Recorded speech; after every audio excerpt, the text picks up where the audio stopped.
لوگوں تک اسلام کو پہنچا دینا، اور اس سورے میں یہ بتایا جا رہا ہے کہ مکہ اور مدینہ تمام لوگ جو ہیں وہ اسلام کو قبول کر لیں گے، ایک کامیابی حاصل ہوگی، اسلام جیت جائے گا، نبی کو کامیابی حاصل ہوگی، لہٰذا ان کا کام اختتام پر آ جائے گا۔ جب ان کا کام اختتام پر ہو جائے گا، اس کا معنی یہ ہے کہ اب نبی بھی ہمارے درمیان نہیں رہیں گے۔ لہٰذا کہتے ہیں کہ یہ سورہ ایسا ہے جس میں نبی کے رحلت کی خبر بھی چھپی ہوئی ہے، پوشیدہ ہے۔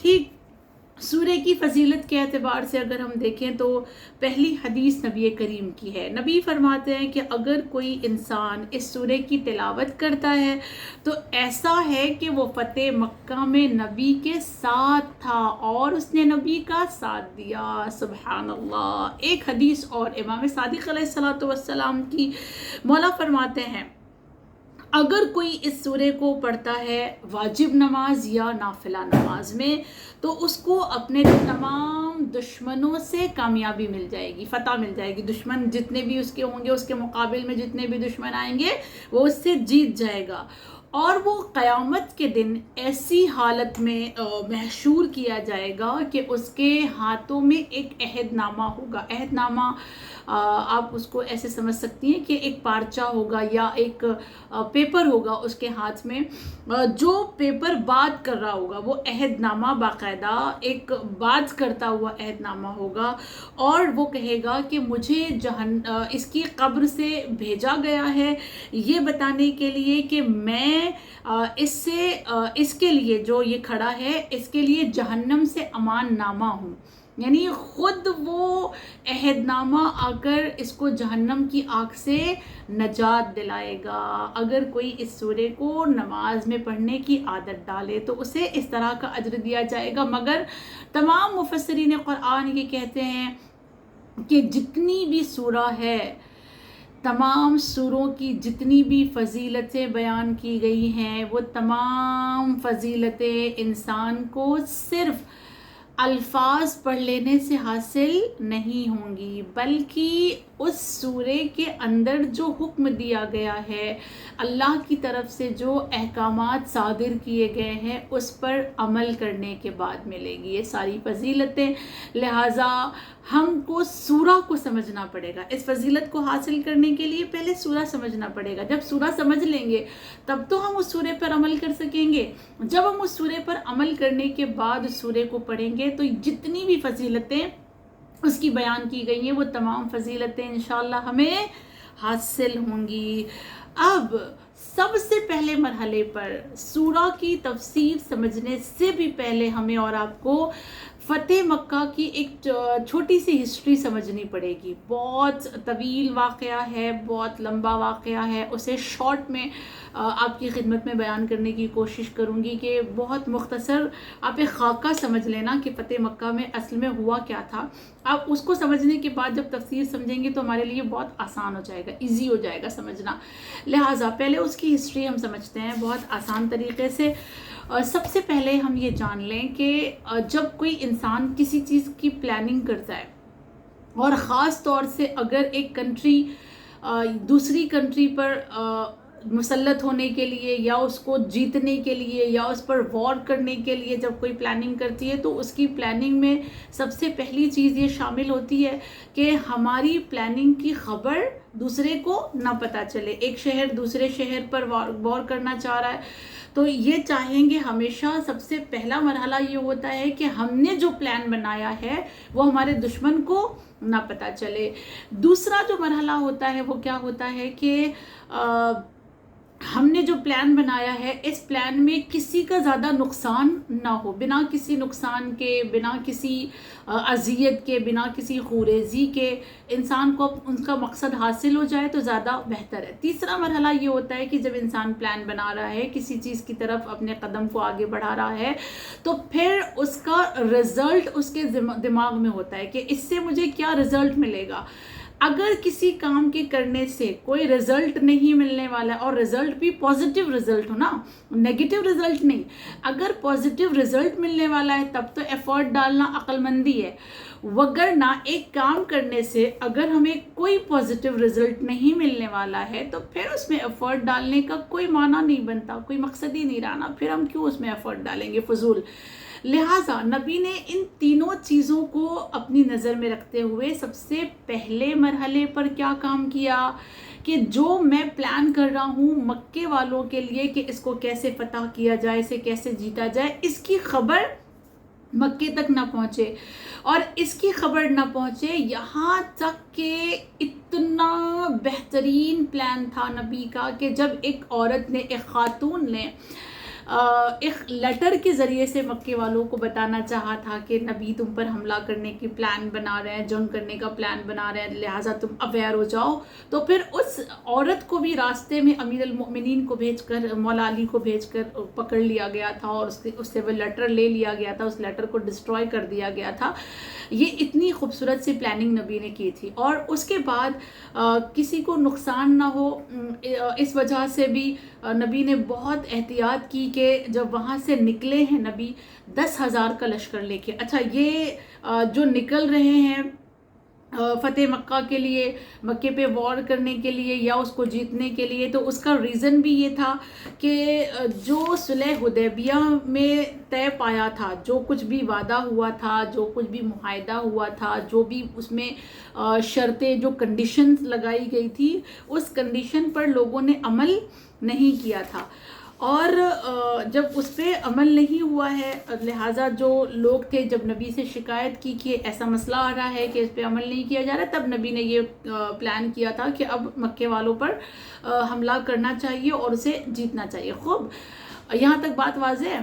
پھر جب نبی نے یہ عورت کو بھی پکڑ لیا، اس کے لیٹر کو بھی ڈسٹروائے کروا دیا، اور جب نبی بنا کسی نقصان کے وہاں پہنچنا چاہ رہے تھے تو 10,000 کا لشکر لے کر نبی مکے سے 6 کلومیٹر پہلے ہی رک جاتے ہیں اپنے لشکر کو لے کر، اور رکنے کے بعد وہاں پر ایک آگ روشن کی جاتی ہے رات کے وقت، اور آگ روشن کرنے کا ایک ہی مطلب تھا کہ مکے والے کو پتہ چل جائے کہ یہاں پہ کچھ تو ہو رہا ہے، اور جب مکے والوں نے اس آگ کو روشن دیکھا تھا تو اس میں سے ابو سفیان جو ہے اپنے دوست کے ساتھ اس آگ کی جانب جا رہا تھا تاکہ مجھے پتہ چلے کہ آخر وہاں پہ چل کیا رہا ہے۔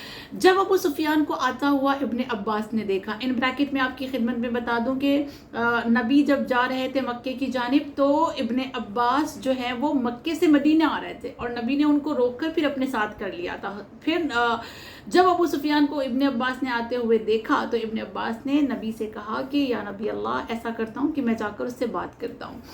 ابن عباس ابو سفیان کے پاس آئے، آنے کے بعد ابو سفیان سے کہتے ہیں کہ دیکھو، اگر تمہیں امان چاہیے تو پھر اس وقت نبی پر ایمان لانے سے کے علاوہ اور اللہ کو وحدہ لا شریک ماننے کے علاوہ تمہارے پاس کوئی دوسرا راستہ نہیں ہے، اس لیے کہ نبی جو لشکر لے کر آئے ہیں، اگر اس لشکر کے ساتھ نبی مکے میں گھس گئے تو پھر کوئی ایک بھی باقی نہیں رہے گا، اگر تمہیں امان چاہیے تو تمہیں ایمان لانا پڑے گا۔ ابو سفیان نے کہا ٹھیک ہے، مجھے منظور ہے، میں ایمان لے کر آتا ہوں، اور پھر جب یہ بات ہو گئی کہ میں ایمان لے کر آتا ہوں تو ابو سفیان اور ابن عباس نبی کی جانب چلے۔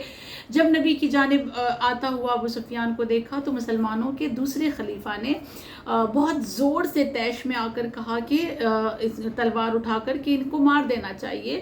اتنے میں ابن عباس نے کہا نبی کریم سے کہ یا نبی اللہ، میں نے اسے امان دینے کا وعدہ کیا ہے، لہٰذا اسے نہ مارا جائے۔ نبی نے روکا، اور روکنے کے بعد کہا کوئی تلوار نہیں اٹھائی جائے گی۔ اور پھر اس کے بعد نبی کریم نے جب ابو سفیان سے سوال کیا، اور وہ سوال یہ ہے کہ کیا تم خدائے یگانہ پر ایمان لاتے ہو؟ تو ابو سفیان نے جواب دیا تھا کہ یا رسول اللہ، میرے ماں باپ آپ پر قربان، میں گواہی دیتا ہوں کہ اللہ وحدہ لا شریک ہے، اور اگر بتوں کو جن کو میں نے خدا مانا ہے، اگر وہ خدا ہوتے تو آج یہ دن میں نہیں دیکھتا، یعنی اس طرح سے آپ کے سامنے نہیں کھڑا ہوتا۔ اور پھر جب نبی کریم نے دوسرا سوال پوچھا کہ اس موقع پر تم کیا مجھے رسول قبول کرتے ہو اللہ کی جانب سے، تو اس نے جواب دیا تھا کہ یا رسول اللہ، میں آپ کو اللہ کا رسول قبول کرتا ہوں، اس میں مجھے کوئی شک و شبہ نہیں ہے۔ تو پھر وہ نبی کے لشکر میں شامل ہو گیا، اور اس کے بعد جب ابو سفیان جو ہے وہ مکے کی جانب جانے لگا، اور جب مکے کی جانب جاتا ہوا نبی نے دیکھا ابو سفیان کو، اس موقع پر ابن عباس نے ایک بہت خوبصورت سا مشورہ دیا، اور وہ مشورہ یہ تھا کہ یا نبی اللہ، یہ ابو سفیان جو ہے اگر اس کو کوئی پوزیشن دے دی جائے نا، کوئی عہدہ دے دیا جائے تو یہ بہت خوش ہو جائے گا، کیونکہ یہ عہدے کا بہت زیادہ مطلب خوش ہوتا ہے، عہدے کا خیر خواہ ہے، یعنی عہدہ چاہتا ہے یہ۔ اگر آپ نے دے دیا تو یہ خوش ہوگا، اور مکے کی جانب جا رہا ہے تو مکے جا کر یہ لوگوں کو آپ کی جانب اور اللہ کی جانب بلائے گا۔ لہذا اس موقع پر نبی نے یہ اعلان کیا تھا کہ جو کوئی بھی ابو سفیان کے گھر میں چلا جائے گا اسے امان مل جائے گی، جو مسجد الحرام میں آ جائے گا اسے امان مل جائے گی، اور جو اپنے گھر میں رہے گا، باہر نہیں نکلے گا، دروازہ بند کر کے رہے گا، اسے بھی امان ہے۔ جب ابو سفیان نے یہ سنا تو بہت خوش ہو گیا کہ اچھا، میرا گھر بھی امان والا ہے۔ لہٰذا وہ مکے آتا ہے، اور مکے آنے کے بعد لوگوں کو بتاتا ہے کہ ایسا ایسا مسئلہ ہے، نبی آ چکے ہیں، 10,000 کا لشکر ہے، اگر ہم نے مخالفت کی تو سارے کے سارے مارے جائیں گے، اور جو میرے پاس آ جائے گا میرے گھر میں وہ امان پا جائے گا، جو مسجد الحرام میں جائے گا اسے امان مل جائے گی، اور جو اپنے گھر میں رہے گا اسے بھی امان مل جائے گی۔ اور پھر بہت سارے لوگ اس کی بات کو مان کر نبی کا انتظار بھی کرتے ہیں اور ایمان لانے کا انتظار بھی کر رہے ہیں۔ خوب، اب نبی وہاں سے مکے کی جانب نکلتے ہیں جہاں رکے ہوئے تھے 6 کلومیٹر دور پر۔ پہلے مقام زیتوا تک پہنچتے ہیں، جس کو ہم دعائے ندبہ میں مقام زیتوا کے بارے میں پڑھتے ہیں، کہ مقام زیتوا پہ پہنچتے ہیں جہاں سے مکے کے تمام گھر نظر آ رہے تھے۔ اس کے بعد اور آگے گئے تو ہجون کے مقام پہ پہنچے، جہاں سے جناب خدیجۃ الکبریٰ کی قبر نظر آ رہی تھی۔ نبی وہاں پر زار و قطار روئے بھی، اور پھر اس کے بعد نبی آگے بڑھے۔ داستان بہت طویل ہے، ان شارٹ آپ کو بتا رہی ہوں۔ پھر نبی اور آگے بڑھے، آگے بڑھنے کے بعد جب کعبے کے پاس گئے تو کعبے کے اوپر جو بھی بت وغیرہ تھے نبی نے ان کو توڑا، ان کو نیچے گرایا۔ کچھ بت ایسے تھے جو بہت بڑے تھے اور کعبے کی چھتوں پہ بیٹھے ہوئے تھے، تو نبی جب ان تک نہیں پہنچ سکے تو امیر المؤمنین کو بلایا، علی آئے۔ نبی نے کہا، یا علی، میرے دوش پر سوار ہو کر جو کعبے پہ بڑے بت رکھے ہیں انہیں نیچے گرا دو۔ سبحان اللہ، دوش نبی پر علی سوار ہوئے، کعبے کے تمام بتوں کو نیچے گرایا۔ اس کے بعد کعبے کا دروازہ کھولا گیا، نبی اندر داخل ہوئے۔ کعبے کی دیواروں پر کچھ تصویریں بنی ہوئی تھی، یعنی اب ڈرائنگ سمجھ لیں، ڈرا کیا ہوا تھا بتوں کو، اس کو ڈسٹروائے کیا گیا، اس کو رب کیا گیا، مٹایا گیا پوری طرح سے۔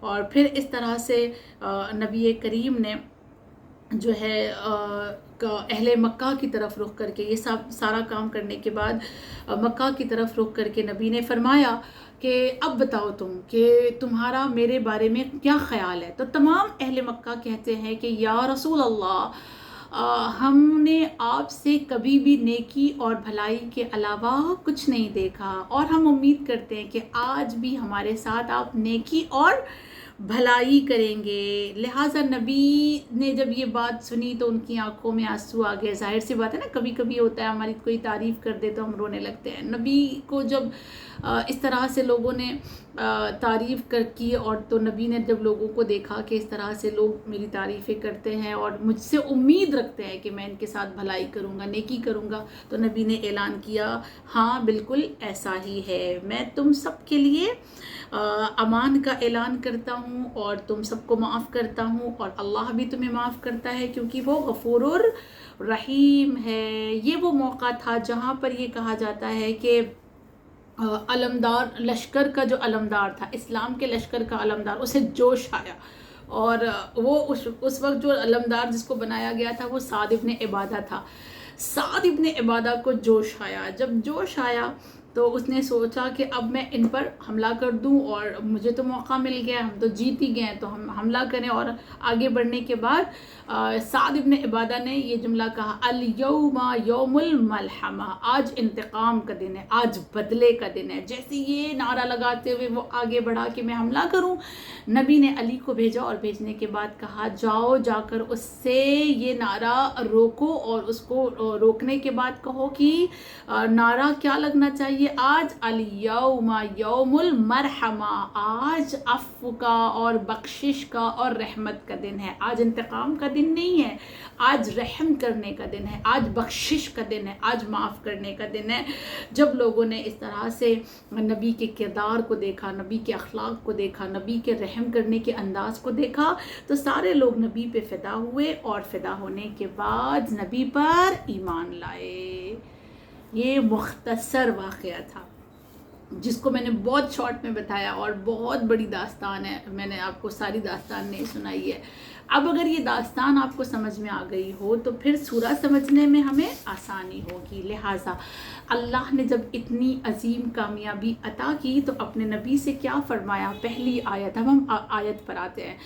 پہلی آیت، بسم اللہ الرحمن الرحیم. اذا جاء نصر اللہ والفتح، ترجمہ ہے جب خدا کی مدد اور کامیابی آ پہنچے. جب اللہ کی مدد اور اللہ کی کامیابی آ گئی اور پہنچ گئی تو پھر نمبر 2، آیت نمبر 2، وَرَأَيْتَ النَّاسَ يَدْخُلُونَ فِي دِينِ اللَّهِ أَفْوَاجًا، اور تم دیکھو گے کہ لوگ گروہ در گروہ خدا کے دین میں داخل ہو رہے ہیں. جب اللہ کی کامیابی، اللہ کی فتح پہنچے گی تو تم کیا دیکھو گے؟ گروہ در گروہ لوگ اسلام میں داخل ہو رہے ہیں. یہ اس آیت میں، جو پہلی آیت میں لفظ فتح ہے، یہ فتح مکے سے منسوب ہے. سارے کے سارے مفسرین قرآن یہی کہتے ہیں کہ فتح مکہ کو یہاں پر فتح کہا گیا کہ اللہ کی کامیابی فتح مکہ میں نبی کے ساتھ آئی تھی. نصر اللہ کا جو لفظ آیا ہے کہ اللہ کی مدد سے، دیکھیں کسی بھی جنگ میں ہم جانتے ہیں کہ سپاہیوں کی ضرورت ہوتی ہے، آرمی کی ضرورت ہوتی ہے، اسلحے کی ضرورت ہوتی ہے اور بہت چیزوں کی ضرورت ہے. مثال کے طور پہ اس زمانے میں گھوڑے کی ضرورت تھی، اس زمانے میں میزائلز کی ضرورت ہے، یہ تمام چیزوں کی ضرورت ہے. انسان بہت ایفرٹ ڈالتا ہے، لیکن جس کو بھی کامیابی حاصل ہوتی ہے وہ کامیابی اللہ کی مدد کے بغیر نہیں ہے. انسان کو جب فتح مکہ بھی ہوئی ہے تو وہ بھی اللہ کی مدد سے ہوئی ہے، اور جب کبھی بھی مسلمانوں کو کہیں بھی کامیابی حاصل ہوئی ہے کسی بھی فیلڈ میں تو اس میں اللہ کی مدد ضرور شامل ہے. لہٰذا ہم جب کبھی کسی مقام پر کامیاب ہو جائیں تو اکڑ کر نہ کھڑے ہوں، بلکہ یہ سمجھیں کہ اس میں اللہ کی مدد اور اللہ کی امداد شامل تھی. اگر اللہ کی نصرت نہ ہوتی تو ہم کبھی کامیاب نہیں ہو سکتے تھے. تو پھر جب کامیابی آئی، اللہ نے نصرت بھیجی، اللہ کی مدد آ گئی تو کیا ہوا؟ لوگ گروہ در گروہ دین میں داخل ہو گئے. اور جب لوگ گروہ در گروہ دین میں داخل ہو گئے، اللہ نے اتنی بڑی عظیم کامیابی دی، اتنی مدد اللہ نے فرمائی، تو بس اب کیا ذمہ داری ہے؟ اب فریضہ کیا ہے؟ فریضہ یہ ہے نمبر 3، فَسَبِّحْ بِحَمْدِ رَبِّكَ وَاسْتَغْفِرْ. ہاں، اِنَّهُ كَانَ تَوَّابًا، کہ اب بس تم کیا کرو؟ اللہ کی تسبیح کرو، اللہ کی حمد بجا لاؤ اور استغفار کرو کہ وہ بڑا ہی توبہ قبول کرنے والا ہے. جب نصرت آ جائے، جب کامیابی آ جائے تو تمہیں کیا کرنا ہے؟ اللہ کی تسبیح، اللہ کی حمد، اور تیسری چیز استغفار کرنا ہے. دیکھیں تسبیح کا معنی ہوتا ہے اللہ کو ہر طرح کے نقص سے پاک سمجھنا. موسٹلی ہم کیا سمجھتے ہیں کہ تسبیح کا معنی ہوتا ہے کہ ایک تسبیح ہاتھ میں لیں جو دانوں سے بنی ہوئی ہے اور کچھ ایک لفظ لے لیں، کاؤنٹ کرنا شروع، وہ بھی تسبیح ہے، نو ڈاؤٹ وہ بھی تسبیح ہے. لیکن جب ہم وہ تسبیح پڑھ رہے ہیں، جب ہم وہ تسبیح کر رہے ہیں تو اس وقت سمجھے تو صحیح کہ آخر کہہ کیا رہے ہیں. اگر ہم کہہ رہے ہیں اللہ اکبر، ہاں لا الہ الا اللہ، تو اس کا معنی بھی تو سمجھیں. تسبیح کا معنی ہوتا ہے اللہ کو ہر عیب سے، ہر برائی سے پاک سمجھنا. لا الہ الا اللہ یعنی وحدہ لا شریک ہے، کوئی شریک نہیں ہے، اس کا کسی کو شریک نہ بنانا، یہ سب سے بڑی تسبیح ہے. ٹھیک. اور اس کے بعد جب بات آتی ہے حمد کی، تو حمد کسے کہتے ہیں؟ حمد کہتے ہیں اللہ کے اسماء، اللہ کی صفات، اللہ کی صفات سے اس کی تعریف کرنا. اللہ کی صفات بہت ساری ہیں. مثال کے طور پہ وہ رحمان ہے، وہ رحیم ہے، وہ کریم ہے، وہ عظیم ہے، وہ غفور ہے، وہ ستار ہے نا. کتنی ساری اللہ کی صفات ہے. تو یہ وہ صفات ہے اللہ کی جن کے ذریعے سے ہم اللہ کی تعریف کرتے ہیں، اس کو حمد کہا جاتا ہے. اللہ کی صفات سے اللہ کی تعریف کرنے کو حمد کہا جاتا ہے، اور اللہ کو تمام برائیوں سے پاک سمجھنے کو اللہ کی تسبیح کہا جاتا ہے. خوب، یہاں تک بات واضح ہے. سوال یہ پیدا ہوتا ہے کہ یہ بات تو سمجھ میں آتی ہے کہ اللہ نے اتنی عظیم اتنی عظیم کامیابی دی اور اتنا نبی کی مدد کی، نصرت کی، کہ نبی کو بنا کسی جنگ کے، بنا کسی حملے کے، بنا کسی تلوار کے، بنا کسی جدال کے ایک عظیم کامیابی، اور لوگ نبی کے برگزیدہ ہو گئے، لوگوں نے اسلام کو قبول کر لیا. تو ڈیفینیٹلی یہ حق بنتا ہے کہ اللہ کی حمد کی جائے، اللہ کی تسبیح کی جائے. ٹھیک ہے نا، یہ تو حق بنتا ہی ہے نا اللہ کا. اور ویسے بھی انسان چاہے جتنی کوشش کر لے اس کا شکریہ ادا کرنے کی، اس کی حمد کرنے کی، اس کی تسبیح کرنے کی، نہ تسبیح کا حق ادا کر سکتا ہے، نہ حمد کا ادا کر سکتا ہے حق، اور نہ ہی اس کے شکر کا حق ادا کیا جا سکتا ہے. انسان کے بس میں ہے نہیں. خوب، تو یہ دو باتیں تو سمجھ میں آتی ہے کہ اللہ نے جو کہا کہ تسبیح کرو اور حمد کرو، تو اتنی گرینڈ وکٹری ہے، تو حمد اور تسبیح تو حق ہے. لیکن خداوند کریم نے یہاں پر جو استغفار کا حکم دیا ہے، اس کا کیا لاجک ہے، اس کے پیچھے کیا ریزن ہے، اس کا کیا فلسفہ ہے؟ بہت انٹرسٹنگ ہے، بہت خوبصورت ہے. مفسرین نے جو جواب دیا ہے وہ اس میں سب سے پہلا ریزن جو بتایا گیا وہ یہ کہ مسلمانوں کو یہ جو فتح حاصل ہوئی ہے ایک مدت کے بعد، تقریباً اگر ہم تاریخ کا مطالعہ کریں تو پتہ چلے گا کہ 20 سال کے سٹرگل کے بعد مسلمانوں کو یہ اتنی بڑی کامیابی حاصل ہوئی. تو جو 20 سال مسلمان سٹرگل کر رہے تھے، وہ سٹرگل والی جو لائف تھی اس میں کیا ہوا تھا؟ ہماری جب سٹرگل والی لائف ہوتی ہے تو کیا ہوتا ہے؟ کبھی ہم اللہ سے مایوس ہوتے ہیں، کبھی ہم اللہ سے ناراض ہوتے ہیں، کبھی ہمارا عقیدہ اللہ کے لیے کمزور ہو جاتا ہے، اور کبھی ایسا ہوتا ہے کہ ہم اللہ سے شکایتیں کرتے رہتے ہیں. لہذا یہ استغفار کس لیے ہے کہ وہ جو 20 سال جو تم نے اسٹرگل میں گزارے ہیں، اس اسٹرگل کے دوران جو تم نے اللہ سے مایوسی کا مظاہرہ کیا، وہ جو اللہ سے ناراضگی کا اظہار کیا، وہ جو تم نے اللہ کی بارگاہ کی حکمتوں کو نہ سمجھتے ہوئے اس سے شکایتیں کی، اس کے لیے کیا کرو؟ استغفار کرو. خوب، ایک ریزن، پہلا ریزن بہت اچھا. دوسری وجہ کیا بتائی گئی کہ انسان حمد و ثنا چاہے جتنی بھی کر لے، اس کے حمد و ثنا کا حق ادا نہیں کر سکتا. تو یہ جو حق ادا نہیں کر پا رہے ہیں اس کے لیے کیا کریں؟ استغفار کریں. تیسری وجہ، اور وہ بہت اچھی وجہ، کیا ہے وجہ؟ کہ جب انسان کامیابی حاصل کرتا ہے، جب انسان جیت جاتا ہے، جب انسان کہیں پر وکٹری حاصل کرتا ہے، تو پھر اس کے اندر ایک غرور پیدا ہوتا ہے، ایک انا پیدا ہوتی ہے. میں نے کیا، میری وجہ سے ہوا، بالآخر میں کیا ہوا؟ جیت گیا.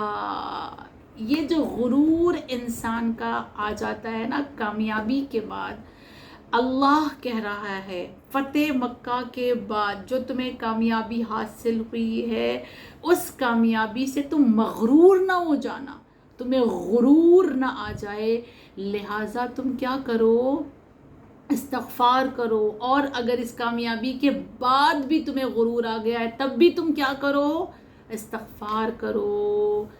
نہ آنے پائے تکبر، اس لیے بھی استغفار کرو، اور اگر آ گیا ہے تو ڈیفینیٹلی تمہیں استغفار کرنا ہے. چوتھی چیز کیا ہے کہ انسان کے پاس جب ایک طاقت آ جاتی ہے، جب ایک قوت آ جاتی ہے، اور جب اسے پتہ چل جاتا ہے کہ نہیں، یہ میں کر سکتا ہوں، آئی کین ڈو، یہ میرے بس میں ہے، ہاں سب کچھ میرے ہاتھ میں ہے، اب میں جو چاہوں کر سکتا ہوں، تو اس کے اندر جو ہے نا ایک انتقام کی آگ بھڑکتی ہے. تو وہ یہ چاہتا ہے کہ اب میں سامنے والے سے ایسا انتقام لوں، میں ایسا بدلہ لوں کہ اس کو پوری طرح سے ڈسٹروائے کر دوں، پوری طرح سے اسے تباہ کرنا ہے، اسے پوری طرح سے برباد کرنا ہے۔ تو یہ جو انتقام کا جذبہ، یہ جو بدلے کا جذبہ تمہارے اندر پیدا ہو رہا ہے، اس بدلے کے جذبے کو دبانے کے لیے تم استغفار کرو۔ یہ بدلے کا جذبہ نہیں آنا چاہیے تمہارے اندر۔ کیوں نہیں آنا چاہیے؟ انہ کان توابا، اللہ توبہ قبول کرنے والا ہے۔ جب وہ معاف کرتا ہے اپنے بندوں کو بڑے بڑے گناہوں کے بعد، تو پھر تمہیں بھی انتقام نہیں لینا ہے، بلکہ تمہیں بھی کیا کرنا ہے؟ معاف کرنا ہے۔ استغفار اس لیے کرو کیونکہ تمہارے اندر انتقام کا جذبہ آ گیا تھا، بدلہ لینے کا جذبہ آ گیا تھا، جبکہ اللہ انہ کان توابا کہہ کر تمہیں بتانا چاہ رہا ہے کہ جس طرح میں نے تمہیں معاف کیا اسی طرح تم بھی لوگوں کو معاف کرو۔ تو کسی نے تمہارا حق کھا لیا، کسی نے تمہارا دل دکھا دیا، کسی نے تم کو ذلیل کر دیا، کسی نے رسوا کر دیا، کسی نے تمہاری اولاد کو ستایا، کسی نے تم پر ظلم کیا، اگر ممکن ہے تمہارے لیے اللہ کی ذات کی صفات پر عمل کرتے ہوئے وہ جیسے معاف کرتا ہے، اگر وہ سامنے والا شرمندہ ہو گیا، اگر وہ سوری کر رہا ہے، اگر وہ معافی مانگ رہا ہے، تو تم کیا کرو؟ معاف کرو۔ کیوں معاف کرو؟ کیونکہ اللہ بھی تمہیں معاف کرتا ہے۔ لہٰذا کہا جاتا ہے کہ جب یہ سورہ نازل ہوا ہے تو اس سورے کے نازل ہونے کے بعد اکثر نبی کریم کو دیکھا گیا کہ نبی ایک جملے کی تکرار کرتے تھے، بار بار ایک جملہ پڑھتے تھے، بار بار نبی ایک جملہ پڑھتے تھے، اور وہ نبی کا جملہ یہ تھا، سبحانک اللہم و بحمدک اللہم اغفر لی انک انت التواب الرحیم۔ خداوندا تو پاک اور منزہ ہے اور میں تیری حمد و ثنا کرتا ہوں، خداوندا مجھے بخش دے کہ تو بہت ہی توبہ قبول کرنے والا اور بہت بڑا مہربان ہے۔ یہ جملے نبی دہراتے تھے، آئی ریپیٹ سبحانک اللہم و بحمدک اللہم اغفر لی انک انت التواب الرحیم۔ نبی بار بار ریپیٹ کرتے تھے، بار بار اس جملے کو دہراتے تھے۔ ہماری بھی زندگی میں ہمیں یہ چاہیے کہ ہم بھی اسی طرح سے اس جملے کو دہراتے رہیں، اللہ کی حمد و ثنا کرتے رہیں، اللہ کی بارگاہ میں استغفار کرتے رہیں، اپنے گناہوں کی معافی مانگتے رہیں۔ اور ہم اور آپ دیکھیں کہ ہم نے اور آپ نے جب جتنی بھی ہسٹری پڑھی ہے، جتنی بھی تاریخ پڑھی ہے، ہر تاریخ میں ہر نبی کے لیے یہ ملتا ہے کہ ہر نبی اپنی زندگی میں حمد و ثنا کے ساتھ ساتھ استغفار کرتا رہا۔ لہٰذا خدا کی بارگاہ میں دعا ہے کہ معبود اس سورے میں تو نے 3 کام کرنے کا حکم دیا ہے، تسبیح، حمد اور استغفار۔ تو ہمیں توفیق دے کہ ہماری زبان ہمیشہ تسبیح، حمد اور استغفار سے تر رہے۔ جانتے ہیں آغا بہجت نے کیا فرمایا؟